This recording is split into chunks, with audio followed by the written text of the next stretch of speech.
जय हिंद। कुछ टाइम पहले वेस्ट बंगाल की गवर्नमेंट ने सुप्रीम कोर्ट को अप्रोच किया था against CBI's Central Bureau of Investigation's jurisdiction to probe cases in the state. Basically CBI West Bengal के स्टेट में कुछ केसेस को इन्वेस्टिगेट कर रही थी और इसी के अगेंस्ट में वेस्ट बंगाल की गवर्नमेंट ने अप्रोच किया था सुप्रीम कोर्ट को। सुप्रीम कोर्ट ने सुनवाई की और अपना ऑर्डर रिजर्व कर लिया है। लेकिन बड़ा सवाल ये है कि अगर सीबीआई वेस्ट बंगाल के स्टेट में जाके केसेस को इन्वेस्टिगेट करती है तो उसमें समस्या क्या है, उसमें दिक्कत क्या है। और कहानी ये है कि नवंबर 16, 2018 को वेस्ट बंगाल की गवर्नमेंट ने सीबीआई को जो जनरल कंसेंट दिया जाता है उसको विड्रू कर लिया था। कंसेंट विड्रू होने के बावजूद सीबीआई जो है वो वेस्ट बंगाल के स्टेट में जाके केसेस को इन्वेस्टिगेट कर रही थी और इसीलिए वेस्ट बंगाल की गवर्नमेंट ने सुप्रीम कोर्ट को अप्रोच किया था। हमारे एग्जाम के पॉइंट ऑफ व्यू से इंपॉर्टेंट है कि ये जनरल कंसेंट क्या होता है। बड़ा सवाल ये है कि सीबीआई को इन्वेस्टिगेशन करने के लिए स्टेट्स के कंसेंट की ज़रूरत क्यों है, और इसी के बारे में आज अपन बात करेंगे। इसी कॉन्टेक्स्ट में इंडियन कॉन्स्टिट्यूशन का एक आर्टिकल बड़ा इंपॉर्टेंट हो जाता है, आर्टिकल 131। आर्टिकल 131 क्या कहता है उसके बारे में अपन बात करेंगे। CBI central Bureau of investigation की बेसिक बातचीत देखेंगे और सेंटर और वेस्ट बंगाल के बीच में ये डिस्प्यूट क्या चल रहा है, इश्यू क्या चल रहा है, उसकी भी आज अपन बातचीत करेंगे। अच्छा, वीडियो पे लाइक के बटन को दबा दो, शेयर कर दो अपने सोशल मीडिया हैंडल्स पे और चैनल को सब्सक्राइब कर लो। और अगर आपको कोई जेन्युइन क्वेरी है तो आप इंस्टाग्राम पे मैसेज करके क्वेरी भी पूछ सकते हो। देखो, सबसे पहले हम बात करेंगे article 131 of the Indian constitution के बारे में। और आर्टिकल 131 बात करता है सुप्रीम कोर्ट के ओरिजिनल जुरिस्डिक्शन के बारे में। हालांकि हमारी इंडियन पॉलिटी बाय लक्ष्मीकांत की क्लासेस चल रही हैं और वहाँ सुप्रीम कोर्ट वाले चैप्टर में हमने बहुत डिटेल में बात की है आर्टिकल 131 के बारे में। अगर आपने देखा है तो अच्छी बात है, अदरवाइज अगर डिटेल में देखना है तो एक बार जाओ और देखो, वहाँ बहुत ढंग से बात की गई है। बहुत बेसिक अगर बात की जाए तो आर्टिकल 131 कहता है कि as a federal court the Supreme Court decides the disputes between different units of the Indian federation. Indian federation के डिफरेंट यूनिट्स के बीच में अगर कोई भी डिस्प्यूट होगा तो उसे कौन डिसाइड करेगा, उसे डिसाइड करता है सुप्रीम कोर्ट। डिफरेंट यूनिट्स मतलब जैसे सेंटर और स्टेट्स के बीच में कोई डिस्प्यूट हो गया तो उसे कौन डिसाइड करेगा, सुप्रीम कोर्ट डिसाइड करेगा। सेंटर और कुछ स्टेट्स एक तरफ हैं और बाकी स्टेट्स दूसरे तरफ हैं और उनके बीच में कोई डिस्प्यूट हो गया तो ऐसे डिस्प्यूट को कौन डिसाइड करेगा, सुप्रीम कोर्ट डिसाइड करेगा। या दो से ज़्यादा स्टेट्स के बीच में कोई डिस्प्यूट हो गया तो उस डिस्प्यूट को कौन डिसाइड करेगा, सुप्रीम कोर्ट डिसाइड करेगा। मतलब इंडियन फेडरेशन के डिफरेंट यूनिट्स के बीच में अगर कोई डिस्प्यूट होगा तो उसे डिसाइड करने की पावर किसके पास में है, सुप्रीम कोर्ट के पास में है। और बड़ी इंपॉर्टेंट बात, in the above federal disputes the Supreme Court has exclusive and original jurisdiction.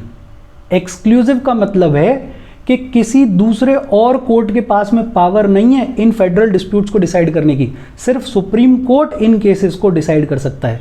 और ओरिजिनल का मतलब कि सीधे सीधे सुप्रीम कोर्ट को अप्रोच किया जाएगा, किसी अपील के थ्रू केस जो है वो सुप्रीम कोर्ट तक नहीं पहुंच रहा है।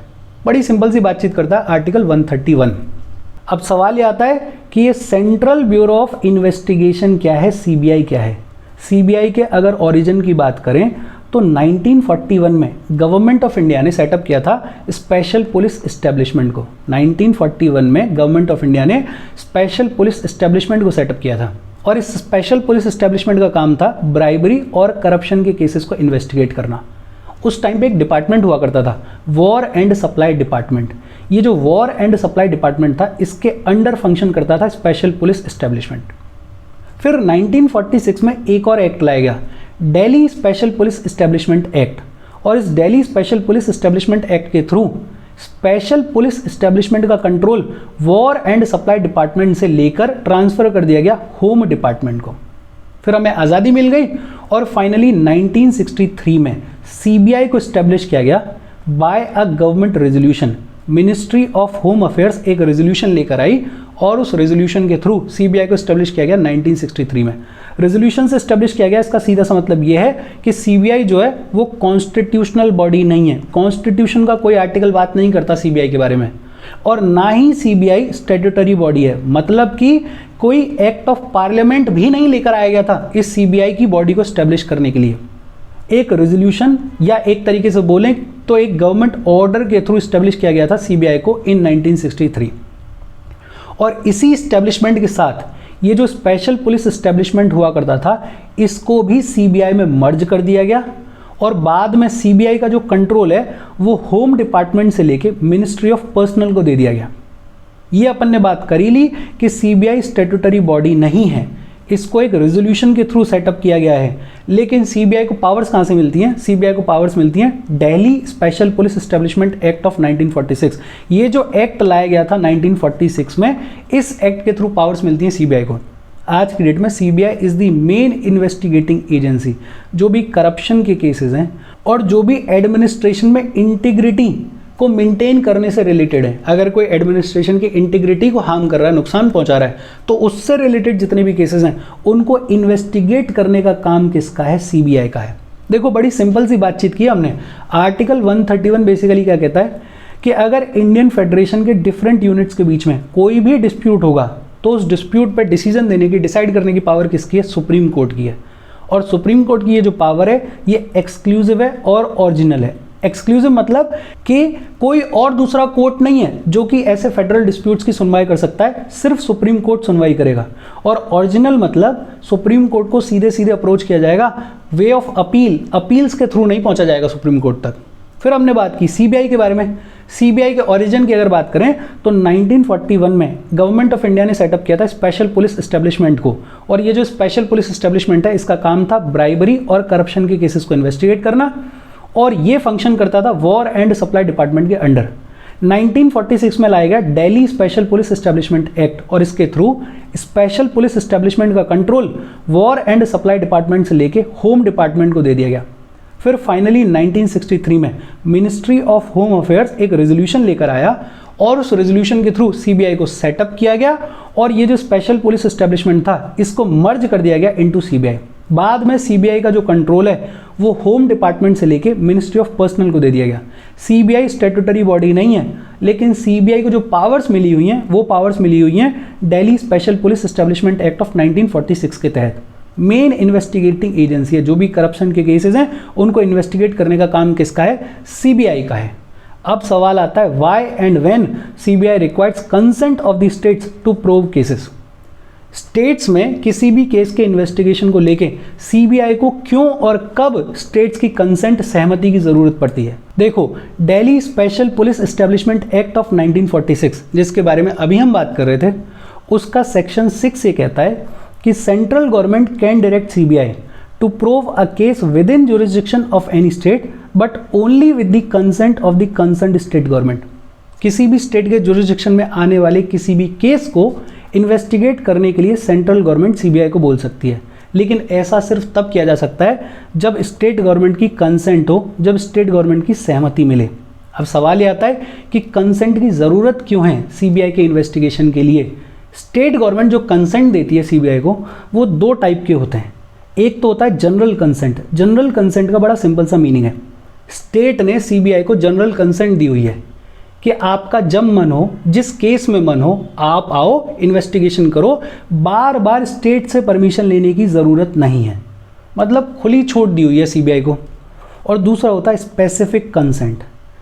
बेसिकली जब स्टेट की गवर्नमेंट जनरल कंसेंट को विड्रॉ कर ले तो उसका मतलब ये है कि अब अगर सीबीआई को स्टेट में किसी भी केस को इन्वेस्टिगेट करना होगा तो उसे हर एक बार स्टेट गवर्नमेंट की परमिशन लेनी पड़ेगी। अगर परमिशन मिलेगी तो ही सीबीआई इन्वेस्टिगेट कर पाएगा, अदरवाइज नहीं कर पाएगा। जनरल कंसेंट का मतलब कि बार बार स्टेट गवर्नमेंट की परमिशन लेने की ज़रूरत नहीं है सीबीआई को किसी भी केस को इन्वेस्टिगेट करने के लिए। जब चाहो, जिस केस में चाहो, जाओ, इन्वेस्टिगेशन करो, अपना काम करो और चले जाओ। लेकिन स्पेसिफिक कंसेंट का मतलब है कि स्टेट ने जनरल कंसेंट को विड्रॉ कर लिया है और अब स्टेट में सीबीआई किसी भी केस को इन्वेस्टिगेट करेगी, छोटे से छोटे केस को इन्वेस्टिगेट करेगी, तो उससे पहले स्टेट गवर्नमेंट की परमिशन लेनी पड़ेगी। अगर स्टेट गवर्नमेंट परमिशन देगी तो ही इन्वेस्टिगेट कर पाएगी सीबीआई, अदरवाइज नहीं कर पाएगी। एक चीज़ और याद रखना कि अगर सुप्रीम कोर्ट ने या किसी हाई कोर्ट ने सीबीआई को ऑर्डर दिया है किसी क्राइम को इन्वेस्टिगेट करने का, तो सीबीआई सीधे सीधे जाके इन्वेस्टिगेट करेगा किसी भी स्टेट में जाके, वहाँ स्टेट गवर्नमेंट की परमिशन की ज़रूरत नहीं है। ये जो परमिशन की बातचीत हो रही है, ये बातचीत हो रही है तब जब सेंट्रल गवर्नमेंट ने सीबीआई को किसी केस को इन्वेस्टिगेट करने के लिए बोला है किसी स्टेट में जाकर, होपफुली ये चीज़ें समझ में आई होंगी, बड़ी सिंपल सी चीज़ें हैं। अब सेंटर और वेस्ट बंगाल के बीच में इश्यू क्या है सीबीआई को लेके? बेसिकली वेस्ट बंगाल के स्टेट ने सुप्रीम कोर्ट को अप्रोच किया था अंडर आर्टिकल 131 और वेस्ट बंगाल की गवर्नमेंट ने ये कहा कि यूनियन गवर्नमेंट जो है वो वेस्ट बंगाल के स्टेट में ओरिजिनेट होने वाले केसेस में सीबीआई का मिसयूज कर रही है, सीबीआई को इन्वेस्टिगेट करने के लिए बोल रही है। वेस्ट बंगाल की गवर्नमेंट ने यूनियन गवर्नमेंट को अक्यूज किया और ये कहा कि ऐसे केसेस जो कि वेस्ट बंगाल के जुरिस्डिक्शन में आते हैं उनको इन्वेस्टिगेट करने के लिए यूनियन गवर्नमेंट सीबीआई को डायरेक्शंस दे रही है और सीबीआई को मिसयूज कर रही है। जबकि वेस्ट बंगाल ने सीबीआई को जो जनरल कंसेंट दी जाती है उसको विड्रॉ कर लिया था इन 2018 और जनरल कंसेंट विड्रॉ हो गया। इसका सीधा सीधा सा मतलब ये है कि अगर सीबीआई को अब कोई केस इन्वेस्टिगेट करना है वेस्ट बंगाल में तो पहले वेस्ट बंगाल की स्टेट गवर्नमेंट से परमिशन लेनी पड़ेगी और वही वेस्ट बंगाल गवर्नमेंट का स्टैंड है कि हमने सीबीआई को जो जनरल कंसेंट दी जाती है उसको विड्रॉ कर लिया था इन 2018। अगर जनरल कंसेंट को विड्रॉ कर लिया गया है तो अब किसी भी केस को इन्वेस्टिगेट करने के लिए जो कि वेस्ट बंगाल के जुरिस्डिक्शन में आता है पहले सीबीआई को परमिशन लेनी पड़ेगी वेस्ट बंगाल की गवर्नमेंट से, लेकिन सीबीआई ऐसा कर नहीं रहा है और यूनियन गवर्नमेंट जो है वो अपनी पावर्स को मिसयूज करते हुए सीबीआई को डायरेक्ट कर रहा है वेस्ट बंगाल के केसेस को इन्वेस्टिगेट करने के लिए। जनरल कंसेंट विड्रॉ होने के बावजूद सीबीआई ने 15 से ज़्यादा केसेस रजिस्टर किए हैं वेस्ट बंगाल में और सेंटर का स्टैंड ये है, सेंटर ये कह रहा है कि ये जो केस लाया गया है सेंटर के अगेंस्ट में ये मेंटेनेबल ही नहीं है, इसको डिसमिस किया जाना चाहिए। एक तो सेंटर ये आर्ग्यू कर रहा है कि West Bengal had wrongfully made union the defendant in the suit, कि ये जो यूनियन को एक पार्टी बना लिया गया है इस केस में ये ही गलत है। बिकॉज सीबीआई जो है वो यूनियन की पुलिस फोर्स नहीं है, सीबीआई के फंक्शनिंग में सेंटर का कोई रोल नहीं है। सीबीआई कैसे फंक्शन करती है, कहाँ फंक्शन करती है, वो कैसे कंडक्ट करती है अपने इन्वेस्टिगेशन को, उसके ऊपर सेंट्रल का कोई कंट्रोल नहीं है, उसमें सेंटर का कोई रोल नहीं है। सीबीआई खुद से अपना डिसाइड करती है कि उसको कैसे इन्वेस्टिगेशन करना है। तो पहली बात तो ये कि सीबीआई ये जो इन्वेस्टिगेशन कर रही है इससे यूनियन का, इससे सेंटर का कोई लेना देना नहीं है, ये आर्ग्यू कर रहा है सेंट्रल गवर्नमेंट अपनी तरफ से कोर्ट में। हालांकि सुप्रीम कोर्ट ने यह आर्ग्यूमेंट मानने से मना कर दिया है। सेंटर का ये कहना कि हमारा कोई रोल ही नहीं है, सीबीआई कैसे इन्वेस्टिगेट कर रहा है केसेस को, उसमें इस आर्ग्यूमेंट को मानने से सुप्रीम कोर्ट ने मना कर दिया है। दूसरा, सेंटर ये भी आर्ग्यू कर रहा है कि सीबीआई को एक पार्टी बनाया ही नहीं जा सकता इस केस में, बिकॉज केस फाइल किया गया है आर्टिकल 131 के अंडर और आर्टिकल 131 बात करता है जब इंडियन फेडरेशन के डिफरेंट यूनिट्स के बीच में कोई डिस्प्यूट होता है तो उनको रिजॉल्व करने के लिए, उनको डिसाइड करने के लिए पावर दी गई है सुप्रीम कोर्ट को। लेकिन ये जो सीबीआई है ये इंडियन फेडरेशन का कोई यूनिट नहीं है, ये इंडियन फेडरेशन में फंक्शन करने वाली एक बॉडी है, एक ऑर्गेनाइजेशन है। तो सीबीआई को इसका पार्ट बनाया ही नहीं जा सकता। वेस्ट बंगाल गवर्नमेंट अपने हिसाब से अपना स्टैंड रख रही है, सेंटर अपने हिसाब से अपना स्टैंड रख रहा है। फाइनली सुप्रीम कोर्ट इस पर क्या वर्डिक्ट देने वाला है वो ऑर्डर आने के बाद पता चल जाएगा। होपफुली आपको समझ में आ गया होगा बेसिक बातचीत कि आर्टिकल 131 क्या कहता है, दूसरा सीबीआई के बेसिक्स और तीसरा जनरल कंसेंट क्या होता है और स्पेसिफिक कंसेंट क्या होता है। फिर भी अगर कोई डाउट है तो please comment. Thank you very much.